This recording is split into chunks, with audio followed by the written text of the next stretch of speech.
Hi, thanks for joining us today. And Amy, thank you for being here with me as we talk about decision fatigue and how it's costing you money. Amy and I both are fractional CFOs in the Cincinnati market, and we spend a lot of times with our clients talking about KPIs and data and what it takes to make decisions and how to make decisions. So with that, I'm going to kick it off to Amy and say, how do you see your clients using data and data to drive KPIs in their business? I will go two ways with this. I have clients that use too much data and some that don't use enough data at all. The clients that have too much data, they have systems that sometimes produce too many KPIs or too much data that they're looking at that doesn't help with any decision making. Yeah, there's always that risk, right? There's that risk of not having good data and the KPIs are fed with poor data, and then that leads to poor decision making. Exactly. And sometimes even when the systems don't talk, you're getting, like you said, bad data out, and you're utilizing that bad data to make decisions for your company. I think there's there's just so much, it's around data. It's been the topic for the last 5 years, right? How can we get more data? How can we get accurate data? And it leads into business leaders being inundated with so much data that they get fearful of making decisions because they don't know if the data is correct, which is going into the KPIs, are looking at the right KPIs. Do they, how do they shepherd themselves? How do they know? And sometimes they don't know at all, right? Yeah, and I think too, taking some of that data that is bad and trying to understand what they want out of that data is what we intend to help them with, is looking through all that bad data or all the noise to get them to make good decisions. Yeah, and every industry has different KPIs, right? Mm-hmm. You play in a different industry than I play in. We have separate KPIs for our clients. When you're just starting out building KPIs and decision making and you've been in a fatigue state, like how could you drive people to certain data points to look at? Like, percentage of revenue is a KPI I look at on every expense line. It's something I feel like helps tell a story. What are some of the KPIs you feel like have been beneficial, or how do you start a client to start looking at KPIs or narrowing it down? Yeah, I think utilizing the ones that we can use across the board, any industry. I think those are great to start with because then it actually looks at your data on a high level. Yeah, and industry KPIs can work for organizations and they cannot work for organizations. Everybody that I talk to immediately says, what are the industry KPIs we should be looking at? Well, let's talk about your business. Let's get under the hood. Where are you at in a certain segment? Where do you want to go? What KPIs do we need to look at? Are you just trying to maintain and stabilize? Are you on a growth trajectory? And put numbers to that can be driven into KPIs. In the construction industry, a big KPI for me is backlog. How much backlog? What's your average month of backlog? Those are critical things to be looking at as a leader because they tell us what's coming at us in a contract world. Same thing in a professional service world, right? We have KPIs of how many engagements are we looking at and what new client prospecting and those. But there aren't necessarily form-fit KPIs to everything. How I look at something in our organization in the fractional practice might be different than how tax and assurance look at it within the same business. So you can take it down into the business segments as well. And it's probably good to do that. KPIs can add a lot of value, but they really need to be targeted probably into, what works for you based on now and then tweaked later. Not tweaking every other month, but tweaking on a reoccurring basis to make sure they're at the right look of where you're at and where you want to go. And are they really helping you get there? Because there's KPIs that don't help you get there. Well, exactly. And, I think you touched a good point in looking at specifics with industry. Some work, some do not work. And they could be, with my manufacturing clients, they're completely different. So you wouldn't do the same KPIs for both manufacturing clients.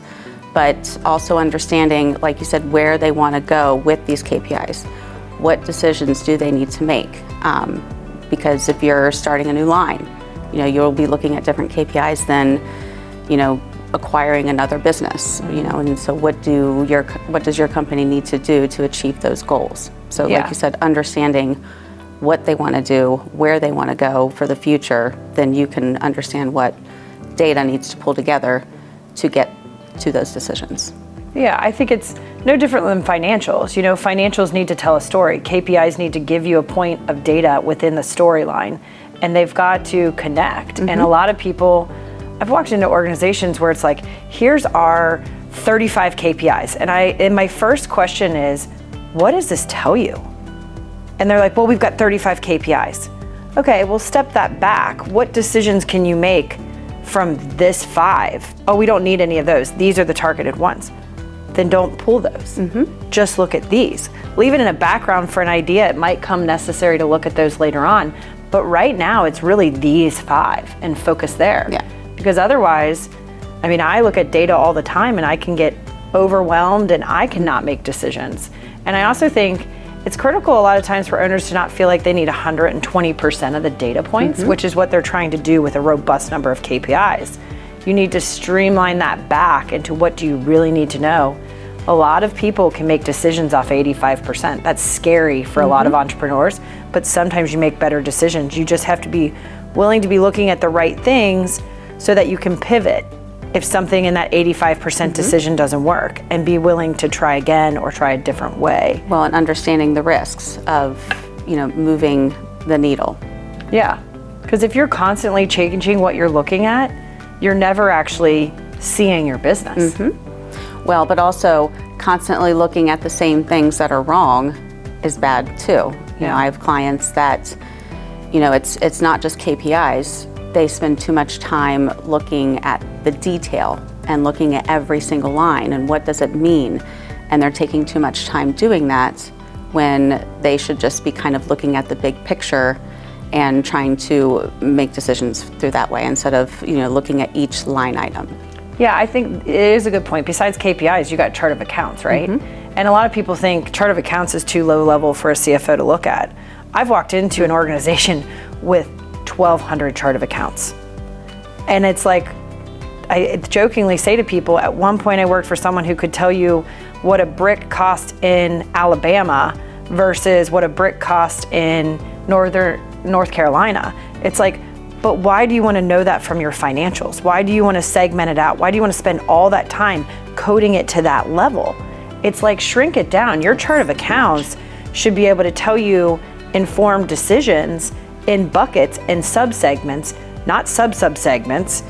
And if you've got a question or something's thrown off, you can dive in and look at that in detail, because the detail's in one bucket. It's not spread over 45 buckets, because I might want to know just what in total our bricks cost us. I don't know.